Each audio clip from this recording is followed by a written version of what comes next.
Alright, next we'll be looking at the influenza virus, which causes flu. So every year there's the flu epidemics, right? And in certain years the epidemic is much more severe. That's when we give it a specific name lah. So the most severe is Spanish flu. Okay. So you see, right? In the past we used to name all these diseases with like countries' name or names of places, but recently we don't do that anymore. I don't know, because people feel embarrassed. Yeah.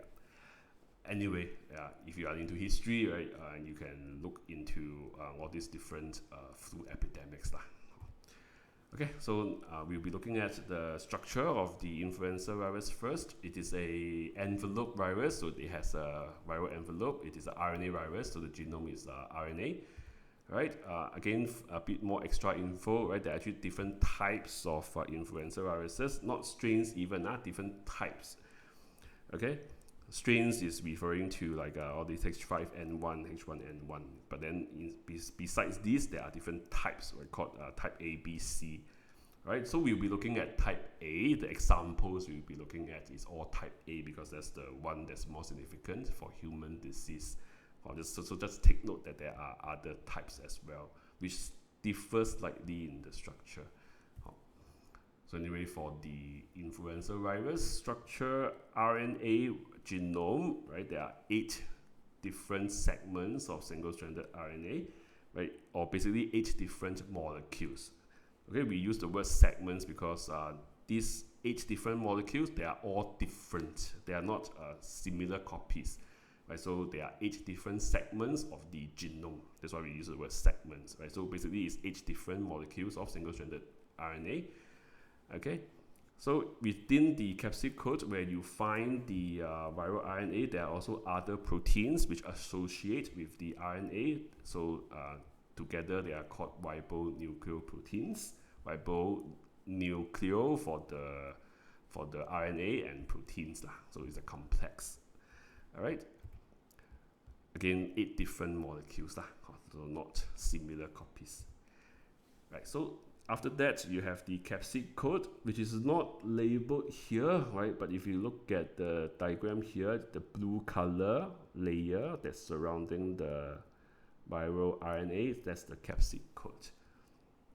So within the capsid coat, there are again proteins that associate with the viral RNA. So they are the accessory proteins you can see here, and also the different components of the viral enzyme called RNA-dependent RNA polymerase. Outside the capsid coat, there's the viral envelope, and on the viral envelope, there are quite a number of proteins. We will just look at 2. Right, one is hemagglutinin, the other one is neuraminidase. These are viral glycoproteins. So let's look at the reproductive cycle for influenza virus. First step is attachment. Right, so the influenza virus does not infect any random cells. It infects a specific host cell, which for mammals and humans is the epithelial cells of the respiratory tract. So the respiratory tract basically is the airway, the lining of the respiratory system. Right, the epithelial cells are the cells that is lining this this tract. Okay, so the attachment is via hemagglutinin. Hemagglutinin on the virus would bind to specific receptors on the host cell. So remember, for human cells, for eukaryotic cells, right, the cell surface membrane has got proteins. Some of them are receptors. Right, so we have receptor proteins, and these receptor proteins, or these proteins on the cell surface membrane, they are glycoproteins, right? So the carbohydrates that this specific receptor has is called salic acid. That's why it's called a specific receptor containing salic acid, right? The binding of the hemagglutinin would cause the receptor to have a conformation change, and that would bring about endocytosis, which we will look at later. Okay, so this diagram just shows you the binding. This is the specific receptor protein, the salic acid, which is the carbohydrate. On the receptor protein, you have the hemagglutinin of the virus, and they bind. Right, so again, right, because of the binding, the receptor will have a conformation change, and that will bring about endocytosis. The cell surface membrane will fold inward to form an endosome surrounding the entire virus. Right, so you can see the viral envelope, right? So it's the entire virus.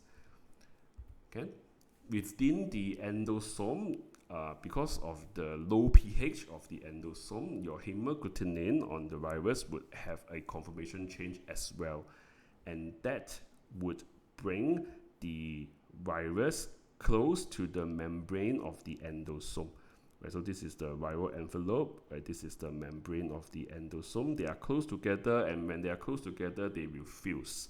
Right, so you have the fusion between the viral envelope and the membrane of the endosome. Once that has happened, the capsid coat would be released into the cytoplasm. And inside the cytoplasm, the capsid coat would be hydrolyzed, and that would release the content of the capsid coat, which would be the 8 molecules of viral RNA and the proteins within the capsid coat as well. Okay, so this is a diagram showing you the entire process. Okay, so within the cytoplasm, right, the accessory proteins will first bind to the viral RNA to form a complex. And this complex, together with the RNA-dependent RNA polymerase, the viral enzyme, would enter the nucleus. Within the nucleus, the RNA-dependent RNA polymerase would use the viral RNA as a template for transcription, right? So the enzyme copies RNA into RNA, as you can see here. So it forms a complementary strand of RNA from the viral RNA. This complementary strand, of course, would be in many copies, right? This will happen again and again, right? This complementary strand serves two functions. Function number one, it will leave the nucleus into the cytoplasm for translation, either by the rough ER followed by Golgi apparatus or free ribosome. Second function is some of them will stay inside the nucleus and to be copied back into the viral RNA, the original form of the viral RNA. So this copying is again by the RNA-dependent RNA polymerase. All right. So the viral RNA, or the complementary strand of the viral RNA, right, is used for translation, right? So it will be translated into capsomeres, more RNA-dependent RNA polymerases, and the accessory proteins by free ribosomes, and it will be translated into the glycoproteins, viral glycoproteins, hemagglutinin and neuraminidase, via the rough ER and Golgi apparatus pathway. All right. So once it leaves the Golgi apparatus, remember the pathway that you have learned before. These glycoproteins would leave in vesicles, right? The vesicles would fuse with the cell surface membrane, right? So these glycoproteins would be inserted into the host cell surface membrane. The place where they are inserted is known as the exit point. Okay.